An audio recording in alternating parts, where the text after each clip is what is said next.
Morning, everyone. We have some special guests with us in chapel this morning. These are guests who are coming from all corners of the world to be with us. They're exploring our school, finding out the unique ingredients of Shawnigan, and back in their own countries, they advise parents who are seeking to find the right international boarding school for their children. So welcome to our guests. I'm actually going to say where you're from, because I'm sure the students will be fascinated by this. We have representation from Slovakia, South Korea, Italy, Spain, Brazil, Thailand, Kazakhstan, Nigeria, and Japan.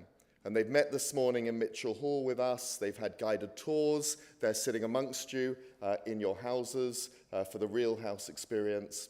And they'll be joining you in lunch today for a Marion Hall experience and family-style dining. So please connect with them, converse with them, and tell them about your experiences at Shawnigan. And of course, if you come from those countries and would like to connect with them, they, I'm sure, would like to hear about your experiences here. So please seek them out. But a huge, deep welcome to you all. And just for our guests, we often do a land acknowledgement when we gather as a school community and recognize the history of these lands. And I'm just going to read the school's land acknowledgement to you. We would like to begin by acknowledging that the land on which we gather is the traditional, ancestral, and unceded territory of the Coast Salish peoples, including the territories of the Malahat, Cowichan, and Saanich nations. We're grateful for the opportunity to live, learn, and share in this beautiful region, and we aspire to healthy and respectful relationships with those that have lived on and cared for these lands for millennia. So let's show them how we sing. One of our distinctive ingredients here. Please silently open up hymn number 3, I Vow to Thee, My Country, Duxbury House Hymn.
Thank you. Please be seated. So, what's happening next week? Something very exciting. You're getting something next week. What are you getting? AP exam season. Well, AP exam students, but is everybody getting their grades next week, I think, right? So we're going to think about grades a little bit this morning. Think about learning. These aren't the last grades. There's a little bit left to go. Somebody said 8 weeks until closing day. But it'll, time to continue learning and growing. And so, as I say, we'll talk a bit about that this morning. The first reading I'm going to ask George to come up in a moment, is from the Hebrew Bible, from what Christians call the Old Testament, the Jewish Bible, from the book of Ecclesiastes, or some people say the book of wisdom or the wisdom of Solomon. And this is a little reading about wisdom. So in the Hebrew scriptures, like in Greek mythology and Roman mythology, wisdom is feminine and kind of personified. So, the Greeks have Sophia, and so we have this idea of wisdom as a woman. And in this particular reading, she's a little bit teed off at people for not paying much attention to her. So she really is scolding people. And I think this is a very good reading for these days. We could use a lot more wisdom. So George is going to come up and read this for us.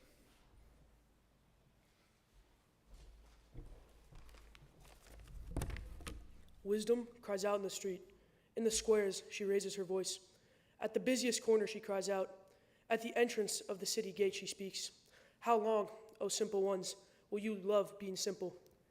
How long will scoffers delight in the scoffing and fools hate knowledge? Give heed to my reproof. I will pour out my thoughts to you. I will make my words known to you, because I have called you and refused.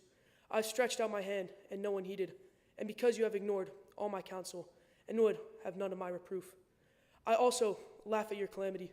I will mock when panic strikes you. When panic strikes you like a storm, and your calamity comes like a whirlwind. When distress and anguish come upon you, then they will come upon me, but I will not answer. They will seek me diligently, but will not find me, because they hated knowledge and would have none of my counsel, and despised all my reproof. Therefore they shall eat the fruit of their way, and be sated with their own devices. For waywardness kills the simple, and the complacency of fools destroys them. But those who listen to me will be secure and will live at ease, without dread of disaster. Oh, thank you, George. Yeah. We want to be those who listen to wisdom so that we can be secure and live at ease without dread of disaster. So asking questions and seeking knowledge is really at the very core of what it means to be human. It's our nature to be curious and to yearn to acquire new information and new knowledge.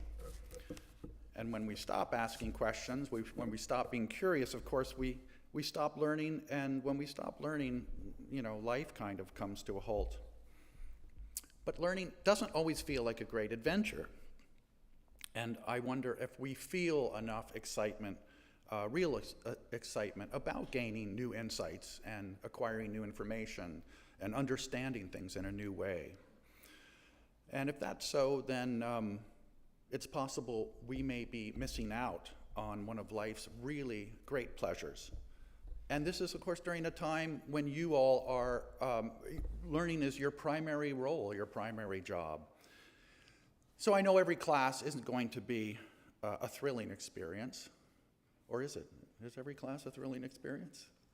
No, not really.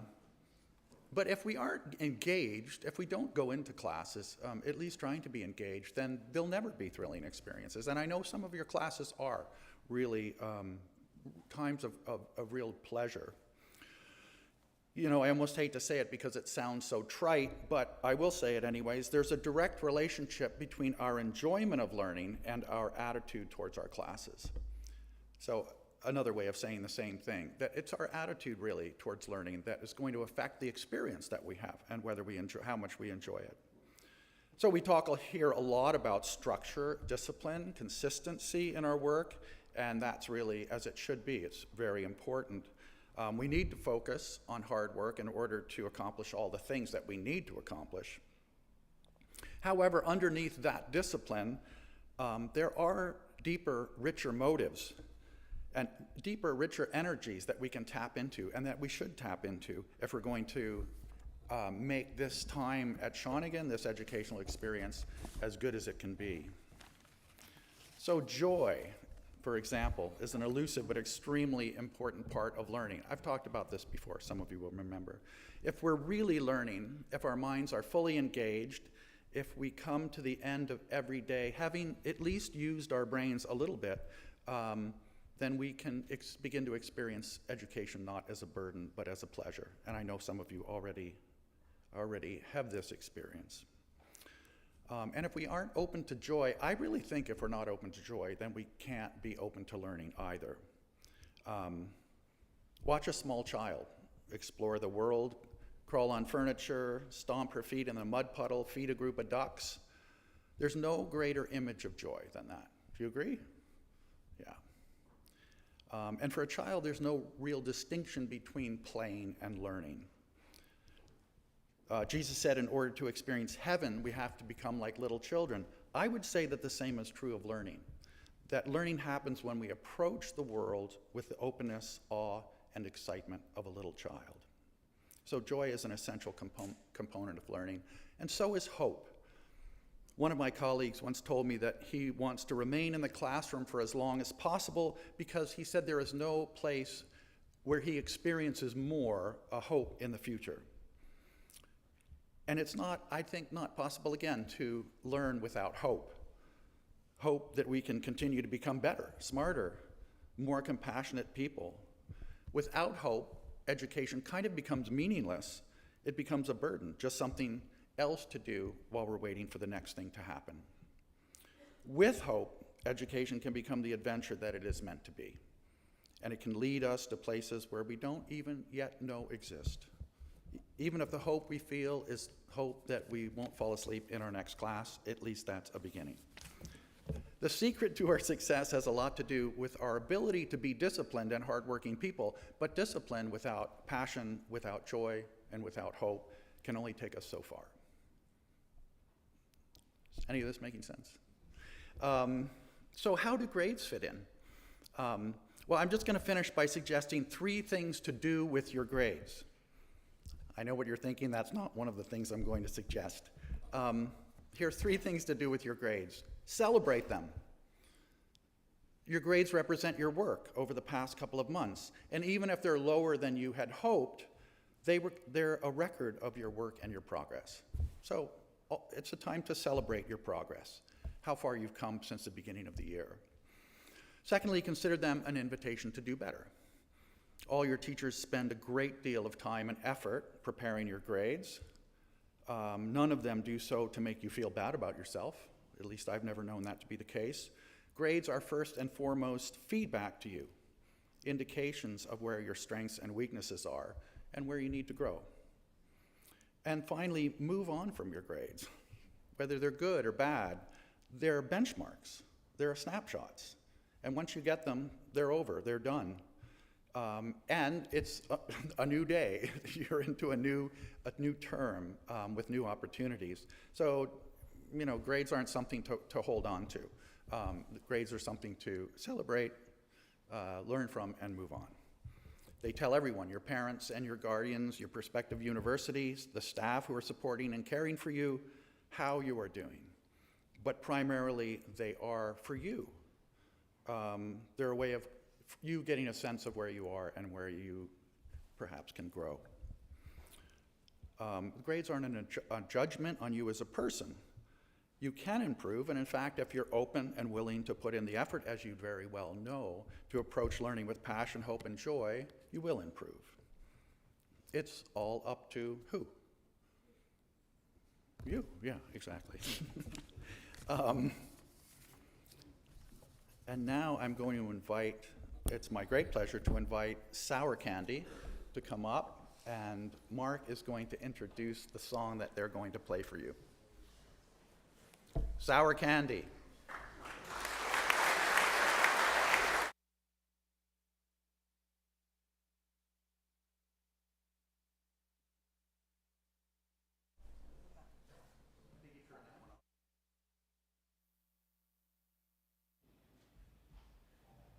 Thank you, Raf. Good morning, everyone. So we're Sour Candy, and this is Daniel, Mike, and David, and I'm Mark. And today, we're very glad to perform in chapel today, and today we'll be performing a song called Lucky Strike by Maroon 5. Hope you guys enjoy.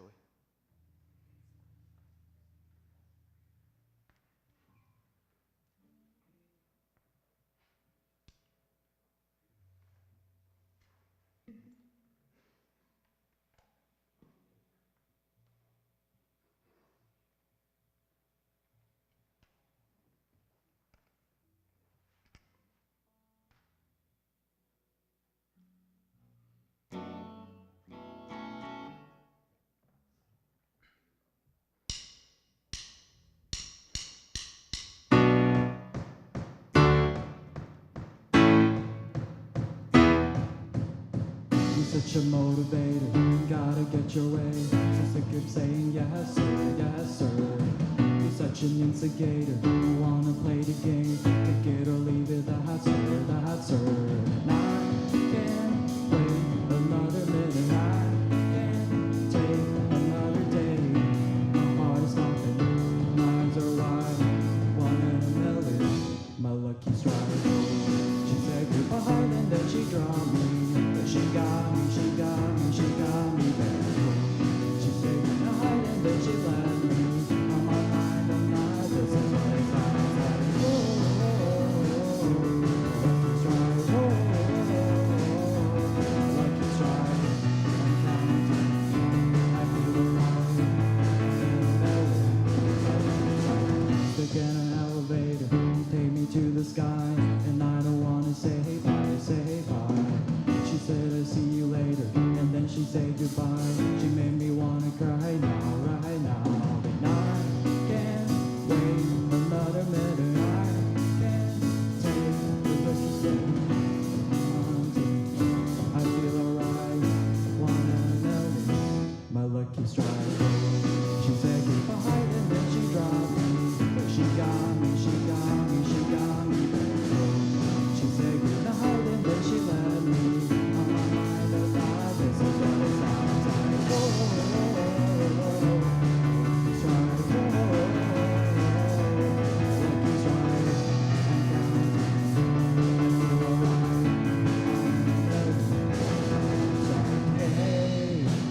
Taking all my pain away, shaking like an earthquake.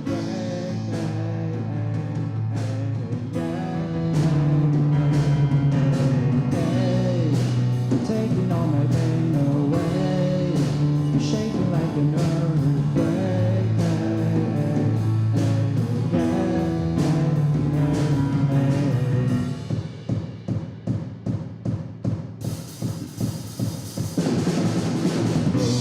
She said goodbye and then she dropped me, but she got me, she got me, she got me back. She said goodnight and then she left me. On my mind, I'm not, this is what it sounds like. Lucky strike, lucky strike. I feel alive, 1 in a million, my lucky strike. My lucky strike, I lucky strike, and down to me, I feel alright, 1 in a million. Thank you.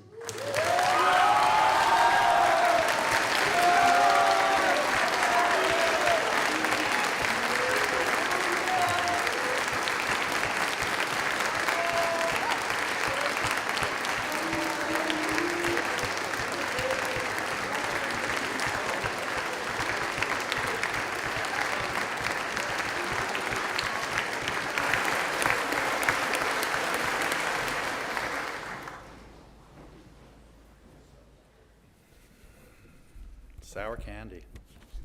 Awesome. We're lucky to have you play for us this morning. And now we're going to sing. We're going to sing Joyful, Joyful, which is hymn number 9. Joyful, Joyful, please stand.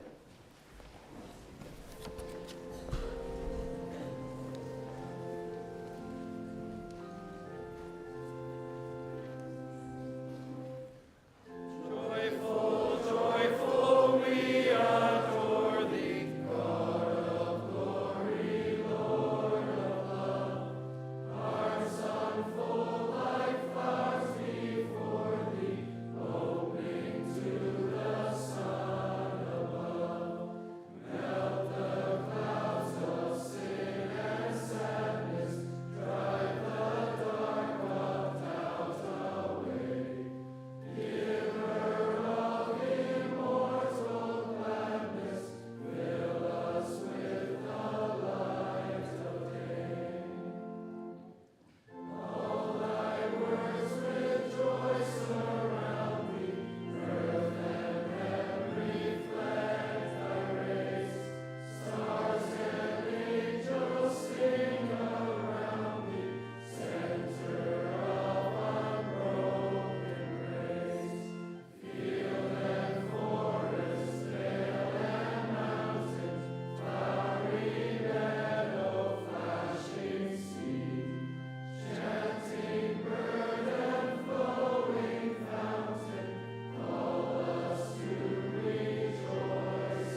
Thank you all. Please be seated, and I'll invite Ingrid to come up and lead us in the prayers this morning.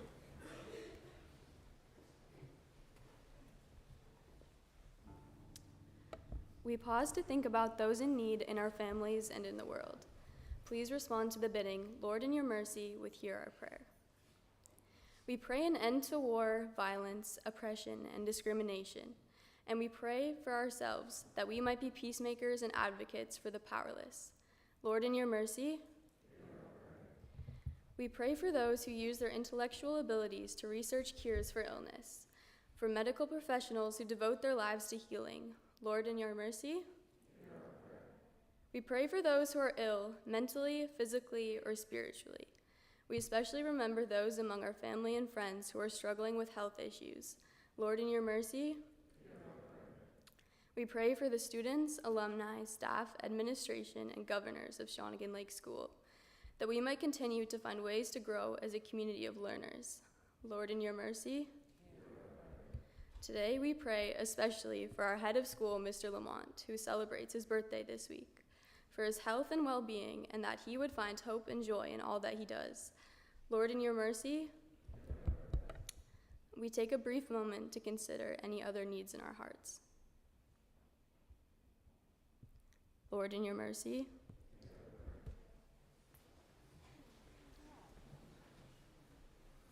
Thanks, Ingrid. One more thing we're going to do this morning. Desi is going to come up and tell us a little bit about a project that she's been working on, and a good introduction, I think, also to Soul Week that's coming up next week. So, Desi.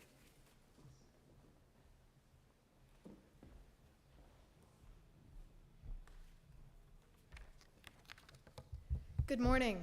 My name is Desi Shaw, and I am a grade 10 in Groves House. Earlier this year, composed of my team, which is me, Sora Rockra, and Audrey Sang, we introduced a project designing workshops in Nigeria. These workshops focused on educating women on the dangers of human trafficking, and as our catchphrase for our project goes, recognizing, reacting, and reporting. Today, I am here to offer some closing remarks on our project as it ended in early March. Overall, we raised 4,000 Canadian dollars with your support, the school's support, and outside support.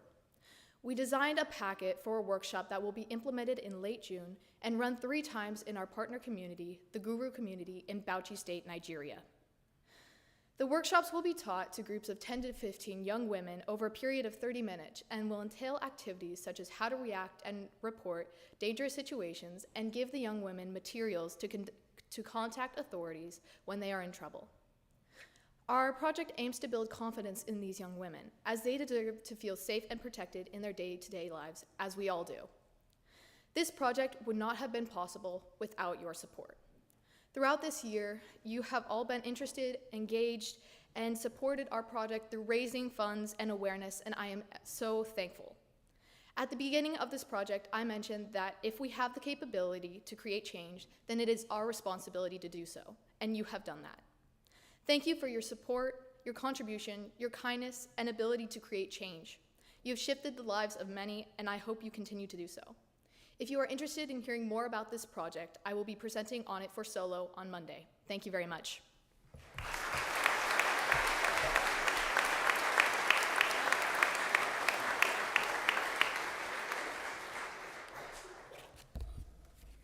Thank you, Desi. Well, talk about passion, hope, and joy in learning. You'd think we'd had this planned, but we didn't really. But thank you for such a wonderful expression of what can be done when we kind of put our minds to it, so thanks. Our last hymn is the school hymn, which is hymn number 1, There's a Voice in the Wilderness. Please stand.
Thanks, Rev, and thanks for your messaging as well to our community this morning. And I hope our guests have had an enjoyable chapel service, and it's given you a bit of an insight into our world. I also forgot to mention my mother-in-law is sitting in the Stanton ranks, my delightful, lovely mother-in-law who's been here for the last 3 chapels, and when she goes back to France this weekend, we'll be zooming in for every or live streaming, checking into the live stream so she can continue to see the messaging and hear the messaging that the Rev gives to our community. One little message from me to our guests is we are a full boarding school. This morning, students have the opportunity for connecting with their advisors, having extra tutorials. We gather for chapel, and last night we had the stag where students cook food for other students as part of our sort of entrepreneurial program. We have the Brentwood Regatta a few kilometers away down on the sea, and I know some of our students, including Ingrid, were rowing this morning, have come back for chapel and are heading back to the regatta later. If you do get the opportunity to go over to Mill Bay this weekend, staff and students, please do go and support our rowers at the regatta. Tomorrow, it is actually the International Astronomy Day, and I think 5 of our students and some of our staff are heading down to the University of Victoria for some fun engagement there. Girls Rugby is on tomorrow afternoon. We're not sure of the time, but we'll... 11 o'clock? Tomorrow morning, girls rugby is on against a touring team, so let's get up there and support them if we can. Enjoy the sunshine. We have a gentle start on Monday, so we've designed that intentionally for you, so it will feel a little bit more like a long weekend to recharge the batteries. Good luck to all of you who are sitting APs next week. May the force be with you. We're right behind you, and give them your best shot. And I've done this once before, but I'll do it again. I so enjoyed Sour Candy, and I'd like to invite Mike from Ripley's. Instead of hearing the organ as we leave, Mike, come and play us out, please, because we love hearing you drum.